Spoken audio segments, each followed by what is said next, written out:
कह रहे हैं इसको समझिए। ट्रंप कह रहे हैं कि हमने भारत और पाकिस्तान के बीच में युद्ध रुकवाया, वो न्यूक्लियर युद्ध हो सकता था और इसमें करोड़ों लोगों की जान जाती, यहां तक वो नहीं रुके। उसके आगे उन्होंने कहा पाकिस्तान के प्रधानमंत्री मारे जाते। इसका मतलब आप समझ रहे हैं? इसका मतलब यह हुआ कि भारत के सामने पाकिस्तान की हैसियत वो पाकिस्तान के लोग ना समझे, भारत के लोग ना समझे, लेकिन ट्रंप अच्छे से समझते हैं। ट्रंप को पता है कि नरेंद्र मोदी होने का मतलब क्या है। ट्रंप को यह भी पता है कि अगर पाकिस्तान उससे आगे जाता तो फिर पाकिस्तान का नामो निशान समाप्त हो जाता। और भारत कोई ऐसा नहीं है। भारत, अटल बिहारी वाजपेयी ने एक बार कहा था कि हम पहले परमाणु शक्ति का उपयोग नहीं करेंगे, लेकिन अगर हमारे खिलाफ किसी ने किया तो फिर उसके बाद वो फिर कोई कहते हैं ना कि रोक नहीं होगी।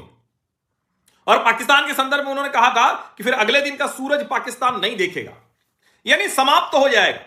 यह भारत की नीति रही है। और इसीलिए जो कोई भी ये कह रहा है कि ट्रंप की कौन सी बात माने, तो कौन सी बात मानने का सवाल ही नहीं है, बड़ा स्पष्ट है। हमको मानना या ना मानना नहीं है। ट्रंप से कोई वेरिफिकेशन, जस्टिफिकेशन, अटेस्टिफिकेशन नहीं चाहिए। लेकिन जो बात ट्रंप लगातार बोलते बोलते बोलते बोलते बचा रहे थे, असली बात सामने आ गई। यानी पाकिस्तान के प्रधानमंत्री की जान जाने का खतरा होता अगर वो युद्ध को लंबा खींचता। इसीलिए वो गिड़गिड़ा, इसीलिए भागता हुआ वो भारत के पास आया, इसीलिए वो अमेरिका और सऊदी अरब के सामने घुटनों पर बैठकर रोता रहा कि बचा लो भारत से हमें। इसीलिए, और मैं फिर कह रहा हूं, ट्रंप की किसी बात का यकीन करने का मैं नहीं मानता। ट्रंप चीजों को अपने हिसाब से ट्विस्ट करते हैं।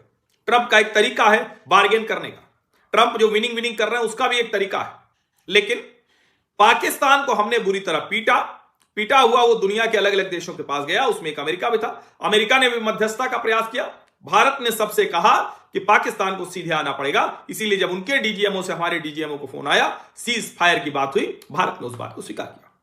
अब इसमें कोई कंफ्यूजन, कोई भ्रम नहीं है। इसको स्पष्टता से समझ लीजिए और इस बात को देश के हर हिस्से तक पहुंचा दीजिए कि ऑपरेशन सिंदूर में हमने पाकिस्तान को तबाह किया, उसकी कमर तोड़ दी। हालात यहां तक पहुंच गए थे कि पाकिस्तान को लग रहा था कि अब हम क्या करें, क्या न्यूक्लियर वेपन का इस्तेमाल करें, और अगर न्यूक्लियर वेपन के इस्तेमाल की तरफ हो जाता तो पाकिस्तान तबाह हो जाता।